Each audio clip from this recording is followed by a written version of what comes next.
बोलिए पार्श्वनाथ भगवान की जय।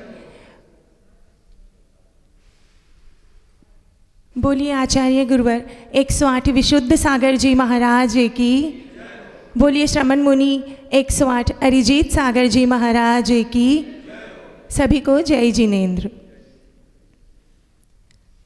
मेरे बाबा बड़े आदिनाथ, मैं तेरी भक्ति करूं दिन रात, शरण मोहे रख लीजिए।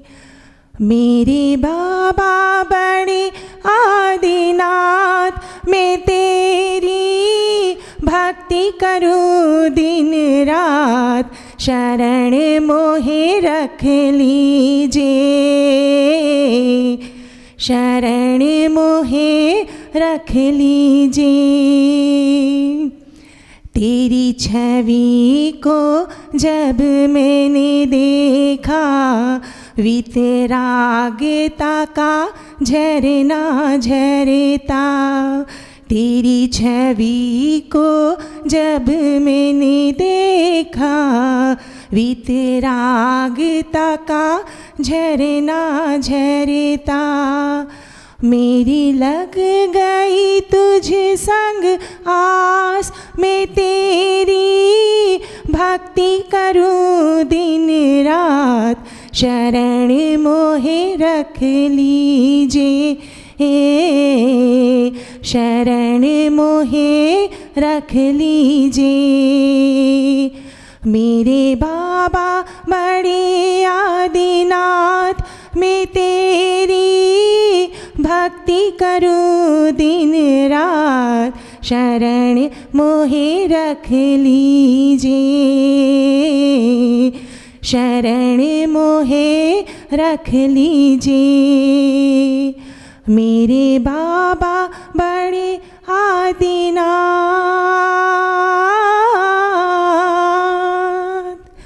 नमस्ते महर्षि। इसके पश्चात हम सभी भक्तगण गुरुवर से विनम्र निवेदन करते हैं, कृपया अपने मुखारविंद से मंगल प्रवचन देकर हमें कृतार्थ करें, हमें धन्य करें। नमोस्तु गुरुदेव, नमोस्तु गुरुदेव।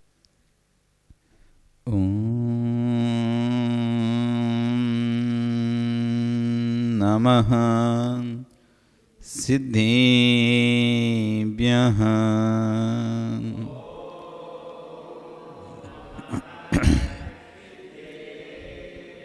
ॐ नमः सिद्धेभ्यः।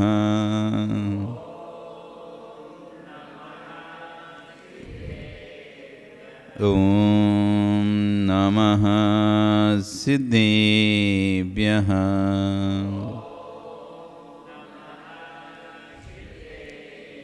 तेरी अड़िए खगिणाए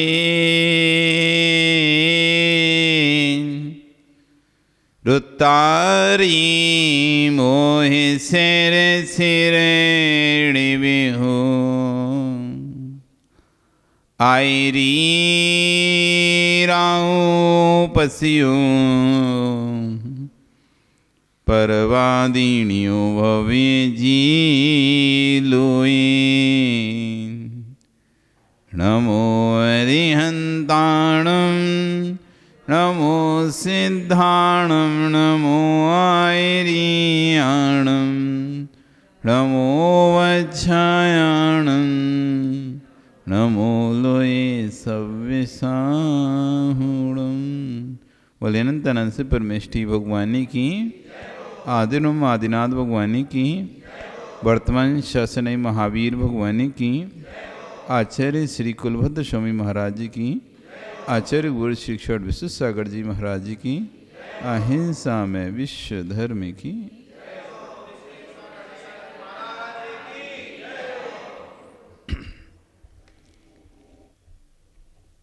बंधु, वर्तमान शासन वर्धमान स्वामी के शासन में तीर्थंकर प्रभु की चरण निश्रा में बैठकर हम सभी जिन देशना का श्रवण कर रहे हैं, आचार्य भगवान कुलभद्र स्वामी महाराज ग्रंथराज सार समुच्चय जी में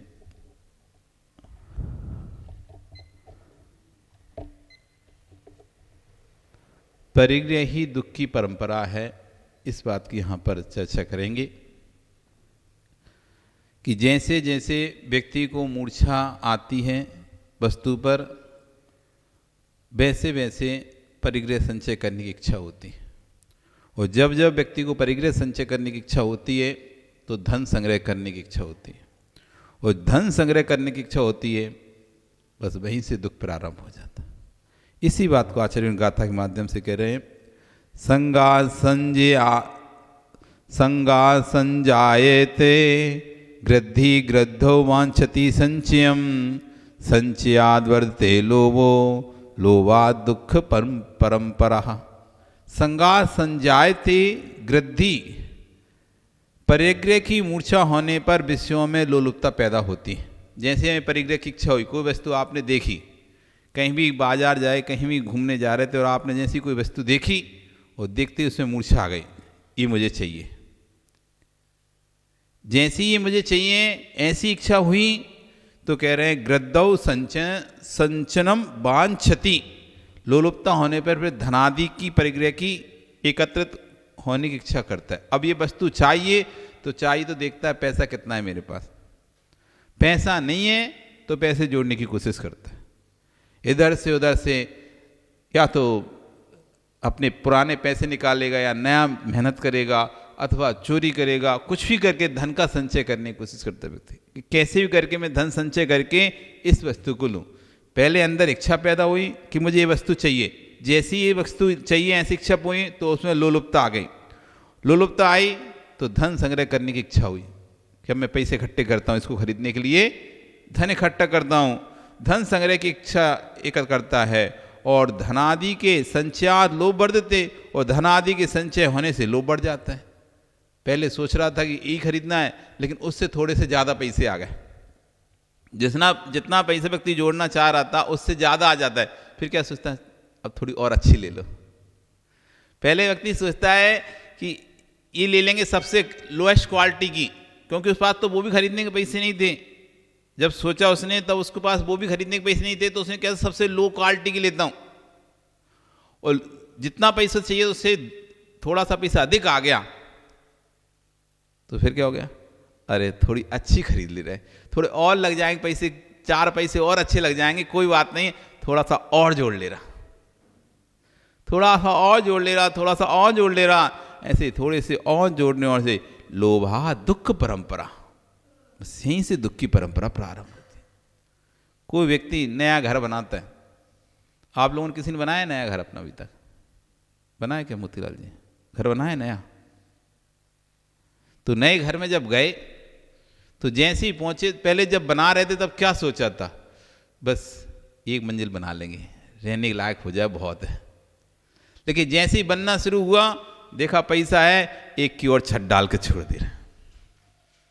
ऐसा नहीं होता, एक की ओर छत डाल के छोड़ दे रहे।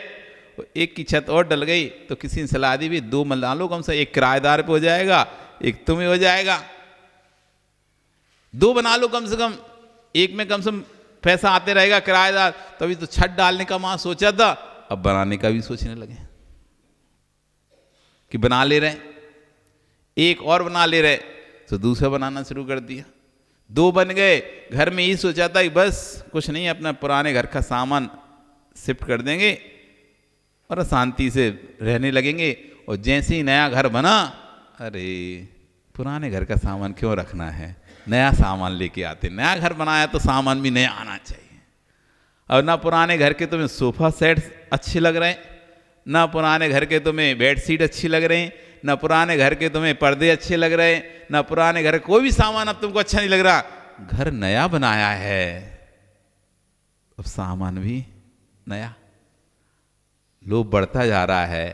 बस ये दुख की पर। अब वो सामान को संचय करने में आपने क्रेडिट कार्ड से ले लिया, आपने लोन लेके ले लिया, आपने उधारी ले लिया, अब आपने घर तो सजा लिया।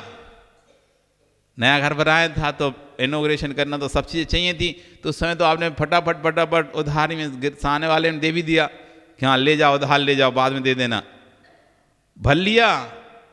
अब क्या हो रहा है, अब चुकाने की बारी आ रही है तो ये किस्ती वो किस्ती, हाँ देना वहाँ देना, अब पसीना छूट रहे हैं, कितना पैसा कमाते हैं पता नहीं चलता, सारा पैसा तो किस्तों में चला जाता। लोभा दुख परंपरा, अब दुख की परंपरा, अब घर में क्लेश चालू हो गया। सामने वाला ये तो नहीं देख रहा कि पुराना कर्जा चुकाना है, वो कहता है अब नया घूमने फिरने को तो पैसा है ही नहीं है, कहीं लेके नहीं जा रहे, कहीं घुमा नहीं रहे, कहीं कुछ नहीं कर रहे, वो करे कहां से कुछ, जो पैसा आया था वो तो उसमें चला जाता है, अब नया करे कैसे, नए कपड़े नए सामान, क्योंकि सामान तो लगते ही रहते हैं।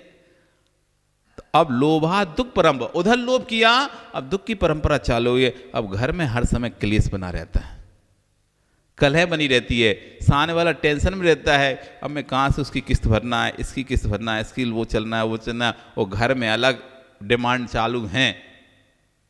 तो लोभा दुख पर, अब दुख की परंपरा कंटिन्यू चालू गई, अब वो सुखी नहीं हो पा रहा, इतना धन है नहीं है कि सबकी इच्छाएं पूरी कर सकें, उस समय लोभ में आकर सब तो कर लिया, अब दुख परंपरा। तो लोभा दुख परंपरा, परिग्रह से आसक्ति उत्पन्न होती है, और आसक्ति से, आसक्ति धनादि संचय की इच्छा पैदा करती है, और धन संचय लोभ को उत्पन्न करता है, और लोभ दुख की परंपरा को उत्पन्न करता है। इसी मूर्छा वस्तु में छोड़ने की, आज दुख से छूटना है तो परिग्रह को छोड़ना पड़ेगा। परिग्रह ही दुख का कारण है, आचार्य कह रहे हैं परिग्रह ही दुख का कारण है। जितना जितना परिग्रह होगा राग भाव उतना उतना होगा, और जितना जितना राग भाव होगा उतना उतना कर्म का बंध होगा, और जितना जितना कर्म का बंध होगा उतना उतना व्यक्ति को दुख होगा। एक से दूसरा लिंक है, जितना परिग्रह होगा उतना अधिक दुख, जितनी अधिक वस्तु उतना अधिक दुख। लगता है व्यक्ति को कि अधिक वस्तु होने से व्यक्ति सुखी होता है। आप लोगों को लगता हो चार, जिनके घर में 4 बाइयाँ लगी हैं काम की, वो बड़ा सुखी हैं, और हमारे घर में तो एक ही लगी है, उसके यहाँ तो झाड़ू भी वाली भी, पोछा वाली भी है, बर्तन वाली भी है, कपड़ा धोने वाली भी है, साफ सफाई करने वाली भी है, खाना बनाने वाली भी है, उसे तो कोई काम ही नहीं है, आराम से ऐसो आराम है उसके। तो ऐसा आप सोचते हो कि 4 लोग लगे हैं उसके यहाँ तो बड़ा सुखी होगा, नहीं, वो उतना ज़्यादा दुखी है। 4 लोग लगने से वो अपाहिज हो गया, और उसे खुद भी काम करने की खुद की इच्छा नहीं होती, वो इंतजार करता रहता है, बैठा रहता है, कब जीजी आएगी, दीदी आएगी, कब दीदी आई कब हम काम करवाएंगे, कब दीदी आई, कहीं जाना भी है तो नहीं वो दीदी आने का टाइम है, अभी नहीं आएंगे, वो दीदी आई नहीं तो फिर कौन काम करेगा।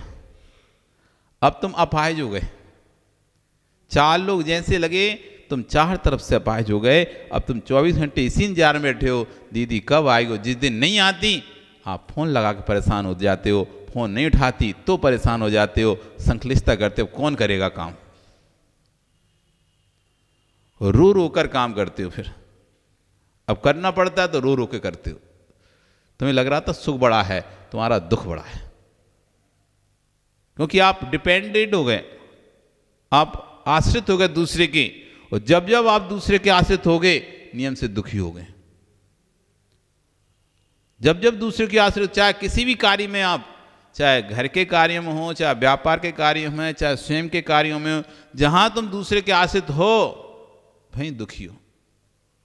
आप आश्रित हो यदि घर वालों के, कि घर का कोई व्यक्ति आके आपको छोड़ने आएगा तब आप मंदिर आओगे, तो 24 घंटे आप दुखी बने रहते हो। क्यों? अब उसको कभी टाइम है, लाता है, कभी नहीं लाता, कभी लाता है, कभी नहीं लाता, कभी देर हो जाती है, कभी जल्दी हो जाती है, कभी गाड़ी भेजता है, कभी गाड़ी नहीं भेज पाता, और आप रहते हो। और भाई आप स्वास्थ्य थे, आपने अपना ऑटो वाला बुक किया, आपको आता है बुक करना, आप फोन किए, बुलाया, भाई बैठो चाहो। कोई छोड़ने आ रहा है तो विकल्प नहीं, कोई लेने आ रहा है तो भी कोई विकल्प नहीं। हमने अपना ऑटो किया और पहुंच गए, हमने अपना ऑटो किया, हम आ गए, क्योंकि हमें आता है, किसी के आश्रित नहीं कि तुम हमें छोड़ने आओगे तो हम आएंगे, तुम नहीं छोड़ने आओगे तो हम नहीं आएंगे। जब तक व्यक्ति स्वाश्रित रहता है तब तक सुखी रहता है। युवा अवस्था है, स्वाश्रित रहता है, किसी के आश्रित नहीं रहता, सुखी रहता है। और जैसे ही वृद्ध अवस्था आती है तो धीरे धीरे पराश्रित होना प्रारंभ हो जाता है, और जिन जिन कार्यों में पराश्रित होना प्रारंभ हो जाता है उन उन कार्यों में दुखी हो जाता है। अपने हाथ से काम करके बना के खा लेते, स्वास्थ्य थे। और जब से आप डिपेंड हो गए, अब अपने हाथ से बना के नहीं खा पाते, अब सामने वाले ने जो बना दिया चुपचाप खा लो, नीक नीक निकाले सो सुनने मिलेगी। जो दे दिया चुपचाप खा लो। तुमने थोड़ा सा कुछ भी बोला तो सामने वाला तो भरा बैठा रहता है, कुछ बोलें बस एक शब्द निकालें कि ये अच्छी नहीं बनी, सो ही फिर हम फायर हो जाए। जब जब पराजित हो जाओ, जैसे जैसे पराजित होते चले जाओ, वैसे वैसे उस चीज में आप बिल्कुल मध्यस्थ होते चले जाओ। जिस जिस विषय में आप पराजित हो जाओ, यदि आप अब व्यापार नहीं कर पाते मोतीलाल जी, और पराजित हो गए बच्चों के, अब आपको बच्चों से पैसे ही चाहिए और आपका स्वयं का कुछ भी नहीं है, अब आप शांति से जीवन जीना शुरू कर दो। कोई आप ना हिसाब मांगो ना कोई सलाह दो, क्योंकि अब आप पराजित हो गए हो, अब आप हिसाब मांगने लायक नहीं बचे हो, अब आप ना किसी से कुछ कहने लायक नहीं बचे। जो मिल जाए, जितना मिल जाए उसमें खुश रहना सीख लो। पराश्रित अवस्था ही दुख का कारण है। इसलिए तो आचार्य कर रहा है कि जब तक ये शरीर पराश्रित नहीं हो रहा है, झटती जल्दी से अपना कल्याण कर लो, क्योंकि जिस दिन पराश्रित हो जाएगा आप कल्याण के भाव तो करोगे, लेकिन घर के लोग, परिवार के लोग आपको कल्याण नहीं करने देंगे। वो अपनी सोच से सोचेंगे कि ठीक है, लोग क्या सोचेंगे कि अपने एक पिता को नहीं संभाल पाया, अपनी माँ को नहीं संभाल पाया, इसलिए इसने भेज दिया संघ में।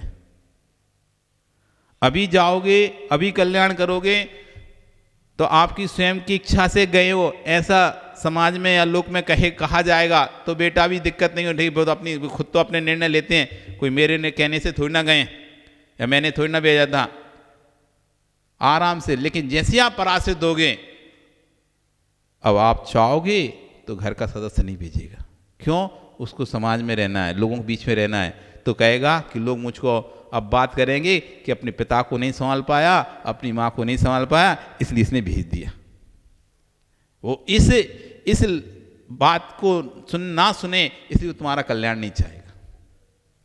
उसे लगेगा कि यदि मैं भेजूंगा तो लोग मुझ पर ही कहेंगे, इसलिए पड़े रहने दो घर में, कोई काम नहीं है तब भी पड़े रहने दो, आप तो रहो, घर में ही रहो, जैसे लोग हमको ये ना कहें कि तुमने अपने माता पिता की सेवा नहीं करी। पराश्रित होने पर यह अवस्था बनती है। इसलिए जब तक स्वाश्रित हैं तभी तक अपना कल्याण कर लो, जब तक स्वाश्रित हैं तभी तक संयम को धारण कर लो। पराश्रित अवस्था में संयम धारण नहीं होता, स्वाश्रित अवस्था में ही संयम धारण होता है।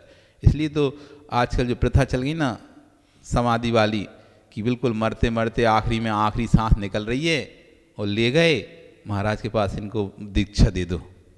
अब इन्हें होश ही नहीं है, उन्हें आवाज़ ही नहीं कुछ भी, वे पड़े हैं बेहोश, हो गई इनकी दीक्षा, पकड़ा दिया हाथ में, आँखें नहीं खोल पा रहे, बोल ही नहीं पा रहे, ज़बरदस्ती चिल्ला के 50 बार चिल्ला के बुलवाते हैं, हाँ करा दें, तब जाके वे कहते हैं थोड़ी बहुत मुंडी हिला पाते हैं। जबरदस्ती प्रेशर दे के बार बार बुलवाते हैं जबरदस्ती। अरे जब इतना शौक था किसी को समाधि दिलवाने का, तो जब उसके होश आवाज थे तब क्यों नहीं सोचा ये बात, तब क्यों नहीं सोची दीक्षा दिलाने के बाद। अब बिल्कुल ही चले गए, 1-2 दिन की जीवन बचा है, 4 दिन का जीवन बचा है, अब महाराज के पास ले चलो। दीक्षा लेने की बहुत इच्छा थी, इनकी दीक्षा लेने की बहुत इच्छा थी, बहुत मन था इनका महाराज बनने का, मुनि बनने का, आर्य का बनने का। चलो डॉक्टर ने बोल दिया अब भगवान भरोसे, अब जितने दिन जी जाए उतने जी, तो अब चलो, अब ले चलो।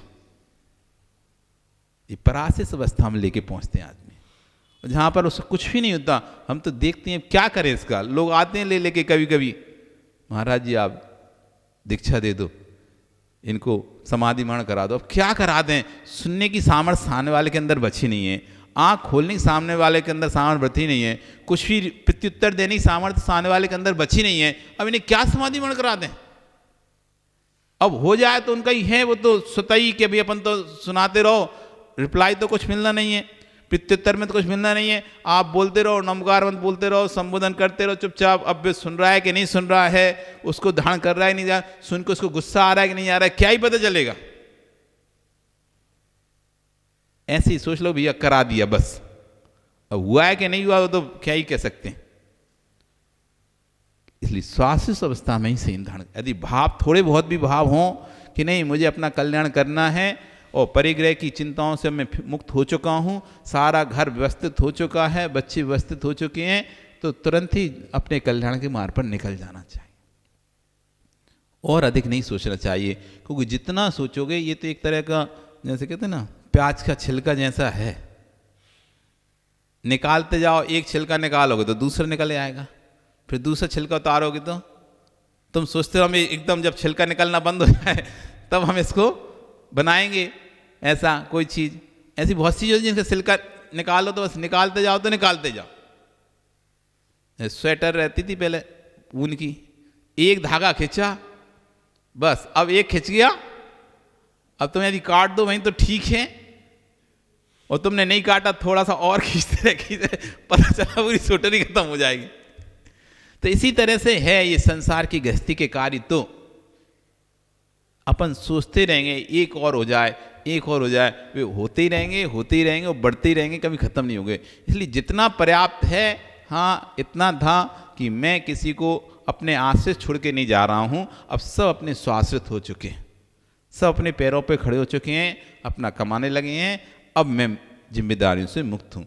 एक माता पिता की जिम्मेदारी इतनी है संतान के प्रति कि अपनी संतान को स्वाश्रित कर दे, बस उसके बाद माता पिता की कोई जिम्मेदारी नहीं संतान की। जैसे जन्म से लेके 8 वर्ष तक की जिम्मेदारी माता पिता की रहती है कि बच्चे को सही प्रकार के संस्कार दे, अष्टमूल गुणों का जब तक उसको नियम ना दिला दे स्वयं, तब तक उसका ध्यान रखे वो किसी तरह से किसी वस्तु में मांस का सेवन तो नहीं कर रहा, शराब का सेवन तो नहीं कर रहा, शहद का सेवन तो नहीं कर रहा, कोई ऐसी वस्तु बाजार से खरीद कर चॉकलेट आदि या कोई भी चिप्स आदि पैकेट, मैगी आदि के पैकेट, ऐसी चीज़ें तो नहीं ला रहा बाजार से खरीद कर जिसमें मांस डलाओ, चर्बी डलियो। ये 8 वर्ष तक माता पिता का दायित्व रहता है। बच्चे को समझ नहीं दी, वो तो जिद करता है मुझे ये वस्तु चाहिए, मुझे चॉकलेट चाहिए, मुझे ये चाहिए, मुझे वो चाहिए, वो माता पिता दिवाते हैं, तो उस समय उनको पूरा ध्यान कंटेंट पड़ना चाहिए, इसको मद्य मांस मधुमेह किसी चीज़ का सेवन ना हो जाए, ये मेरा दायित्व है। 8 वर्ष का जैसे वो अपने दायित्व से निर्वाह होता है, अब बच्चा स्वयं के निर्णय लेने के योग्य हो जाता है, सम्यक दर्शन के योग्य हो जाता है। अब वो जो खरीद रहा है, जो ले रहा है, अब उसका सारा पाप भूत उसका है। ऐसी एक अवस्था के बाद जब बच्चा बड़ा हो गया, उसकी शादी हो गई, वो व्यापार में निपुण हो गया, सब कुछ हो गया, ये अपने पैरों पे खड़ा हो चुका है, अब आपका दायित्व खत्म है, अब आपका किसी प्रकार दायित्व नहीं है। अब फिर भी यदि बंधे हो तो फिर तो कोई वो ही नहीं है, फिर तो कबूतर के जैसे हो। जैसे कबूतर को किसी पिंजरे में बंद नहीं किया गया है, स्वतंत्र है, उड़ सकता है, लेकिन तब भी वहीं गुटुर गुटुर करता है, वहीं मचा रहा है, वहीं सब कुछ करता जाता है और वहीं रहता है। तो वैसी स्थिति कबूतरों की जैसी, स्वतंत्र होने के बाद भी स्वतंत्र नहीं हो, उसी जगह वहीं तुमको बहस करना है, वहीं लड़ाई करना है, वहीं झगड़ा करना है, वहीं क्लेश करना है, दुख से रहना है, बस रहना वहीं है, चाहे कुछ हो जाए, मरेंगे तो यहीं से निकलेंगे, नहीं तो जाएंगे नहीं। उसी स्थान पर स्वतंत्र स्थान दे भी रहा है कोई व्यक्ति, भैया क्लेश से अच्छा है कि तुम इस स्थान पर रहो, क्लेश नहीं रहेगा आपको, कम से कम क्लेश से मुक्ति रहेगी, तब भी नहीं रहेंगे तो हम वहीं, चाहे कुछ हो जाए, संक्लिष्टता नहीं छोड़ेंगे, तो अब कोई कुछ नहीं कर सकता। इसलिए आचार्यगण कह रहे हैं कि जितना जितना परिग्रह दुख का कारण, जितना परिग्रह होगा उतना राग भाव होगा, जितना राग भाव उतना कर्मों का बंध होगा, और जितना कर्मों का बंध होगा उतना अधिक व्यक्ति को दुख होगा। वस्तु तत्व को समझो। अब आचार्य से अपनी मुख्य बात पर कह रहे हैं कि वस्तु तत्व को समझो। मेहमान घर में आया, उसका सम्मान अधिक है, जबकि आपको ज्ञात है कि इसका सम्मान ही सम्मान है, मिलना कुछ नहीं है इससे। कोई मेहमान आता है आपके घर में, आते हैं मेहमान नहीं आते, तो उसका सम्मान करते नहीं करते, उसका सम्मान उससे मिलता कितना है, वो जाएगा तो 500 का टीका करके जाएगा ज़्यादा से ज़्यादा। अपने छोटे बच्चों को दे के जाते ना, 500 रुपये दे जाएगा, लेकिन उस पर खर्चा कितना हो गया, उसको लाना, उसको छोड़ना, गाड़ी से बुलाई तो स्टेशन भेजी तो 500 रुपये लग गए, फिर छोड़ने भेजे तो 500 लग गए, 1000 तो ही लग गए, फिर उसके लिए कपड़े खरीदे, उसको गिफ्ट खरीदा, उसको खाना खिलाया, उसको अच्छे से रखा, तुम भले नहीं रहते थे अच्छे से, लेकिन उसको अच्छे से रखा तुमने, सब कुछ किया, तो 500 से ज़्यादा ही खर्चा लग गया हो ना है? जितना उससे दिया है उससे तो ज़्यादा ही उसके ऊपर खर्चा किया ना। तो कह रहे जैसे मेहमान घर में आया और सम्मान अधिक पाया, सम्मान ही सम्मान पाया, पर उससे मिलता कुछ नहीं है। घर में मेहमान आ जाए तो उसका सम्मान बराबर होता है, खर्च भी होगा, पर मेहमान देकर क्या जाएगा, क्या जाएगा मेहमान देकर? मेहमान के आने पर अपना समय भी नष्ट होगा, खर्च भी होगा, अपना होगा, पर मिलता कुछ नहीं। समझो जैन सिद्धांत की गूढ़ता को समझो, ये बड़ी गहराई की बात है। ये शरीर मेहमान है, आप इसका जितना सम्मान कर रहे हो, ये सम्मान ही सम्मान है, देकर कुछ नहीं जाएगा। कितना सम्मान कर रहे अपन सभी शरीर का, इतना सजाते, इतना संवारते, इतना खर्च इसके ऊपर करते, पर ये मेहमान है, खर्च ही खर्च है। क्या है? खर्च ही खर्च है। मेहमान का सम्मान क्यों हो रहा है? कितने दिन तक, मुहूर्त काल तक भी आया, उसका सम्मान बहुत किया। ज्ञात है कि आने के उपरांत जाने वाला है, तब भी सम्मान किया जा रहा है मेहमान का। पता है कि आएगा फिर चला भी जाएगा। आने दे रहे हो मेरे मित्र, जैसे तुम मेहमान का सम्मान करते हो, वो कितना खुश होता है, आप भी खुश होते हैं। ऐसे अपने परिवार का सम्मान करने लग जाओ, तो तुम्हारे परिवार में 10 चूल्हे क्यों रखे जाएं? एक ही चूल्हे पर सब एक साथ बैठकर भोजन करेंगे, संक्लिष्टता दूर होगी, और संक्लिष्टता दूर होगी तो रोग भी समाप्त हो जाएंगे। आने वाले का सम्मान कितना और रहने वाले का सम्मान कितना, पूछ रहे हैं आचार्य भगवान आपसे, प्रश्न कर रहे हैं। घर में आप आने वाले का सम्मान कितना करते हो, और घर में रहने वाले का सम्मान कितना करते हो? जितना माँ के भाई का सम्मान करते हो, उतना अपना पिता का ध्यान रखे, तो बेटा कभी पिता की छांव से दूर नहीं होगा। भाई मुक्षु, तू अपने बेटे की माँ के भैया का जितना सत्कार करता है, उतने अपने भैया का सत्कार करना सीख जा। कौन हुआ बेटे का माँ का भाई? मामा। जितना बेटे के माँ के भैया का सत्कार करता है, उतनी अपनी माँ के बेटे का सत्कार करने लग जाए, तो घर में कोई विसंवाद ही नहीं हो सकता। ये भाई तेरा दीर्घ समय तक रहने वाला है, पिता तेरा दीर्घ समय तक रहने वाला है, मेहमान जाने वाला है। ये दृष्टांत था। अब दृष्टांत सुनो। पर्याय का सम्मान, पर्याय का सत्कार, पर्याय के प्रति लग, ये सब मेहमान हैं, ये विनाशी है। विनाशी का सम्मान क्यों? ये अब भगवान आत्मा तेरी अविनाशी है, ये तेरा घर का सदस्य है। तेरी आत्मा जो तेरे साथ त्रैकालिक रहने वाली है, लंबे समय तक रहने वाली है, उसका सम्मान छोड़कर उस शरीर के सम्मान में लगे हो, जबकि पता है कि शरीर के सम्मान से मिलना कुछ भी नहीं है, विनाशी ही है। भगवान आत्मा विनाशी है, इस पर दृष्टि चली जाए। पर ज्ञानी आने जाने वालों को अनंत भव बीत गए देखते देखते, अविनाशी निज के लिए निज आत्मा को आज तक नहीं देखा। पर का सत्कार किसका कर रहे हो? तिलक तो मेहमान को लगता है, पर घर वालों को कुछ नहीं है। आप पर के सत्कार में तिलक तो मेहमानों को लगाते हैं, घर वालों को नहीं लगाते हो। यदि जैसे तिलक मेहमानों को लगा रहे हो, वैसे घर वालों को तिलक लगाना शुरू कर दो, तो घर में रहना आसान हो जाएगा। ऐसे ही कह रहे हैं, जैसा जितना सत्कार, जितना ध्यान तुम शरीर का रखते हो, उतना ध्यान आत्मा का रखो, तो नियम से तुम्हारा कल्याण हो जाएगा, मोक्ष में रहना आसान हो जाएगा। अब करो सम्मान। मेरे मित्रों, चंदन की कीचड़ मेहमान को लगा दो, पर रत्नत्रय की कीचड़ नहीं। रत्नत्रय निज का तिलक निज भगवान को ही लगाना।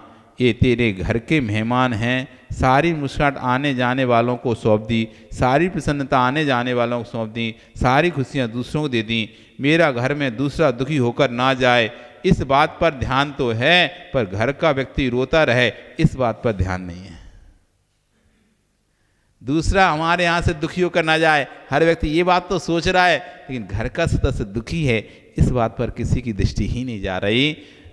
पर्याय को खुश करने में तूने पूरा जीवन लगा दिया, पूरे निषेध नष्ट कर दिए, लेकिन परिणामों को सुधारने का समय ही नहीं दे पा रहा है।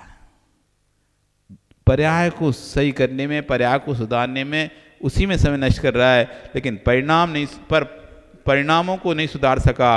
पर्याय को सबको दे डाला, सबके दिन एक से नहीं होते, वे दिन भी नहीं रहे, पर जो आनंद उसमें था इसमें नहीं।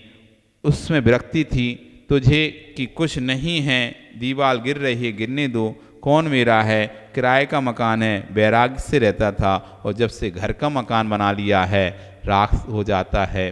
किराए पर ही रहना था, कम से कम गिरता तो संक्लेशता नहीं होती। आचार्य में कह रहे हैं कि जैसे किराए के मकान में रहते हो तो कुछ भी दीवार गिरे तो ज़्यादा टेंशन नहीं होती, गिर रही है मकान मान ले कि वो सही कराएगा, अपना क्या है। और जैसे ही घर का मकान बनाया तो राख हो गया, संक्लिष्टता पैदा होती है। या इससे अच्छा तुम किराए में ही रहता तो गिरता तो गिरने देता, माले जाने मुझे क्या था। लेकिन जब से घर का बनाया तब से कितनी संक्लिष्टता प्रारंभ हो गई। इसलिए शरीर को किराए का मान के चलोगे तो ज़्यादा संक्लिष्टता इस शरीर से नहीं होगी। और जैसे तुमने इसने अपना घर का मान लिया, बस अब संक्लिष्टता प्रारंभ हो जाएगी। आपका समय हो गया, कल फिर आओगे। पर्याय रही तो और चर्चा करेंगे यहाँ पर। आचार्य बहुत अच्छी अच्छी चर्चाएं इसमें करने वाले हैं। बोली भगवान महावीर स्वामी की। सूझे लो कालो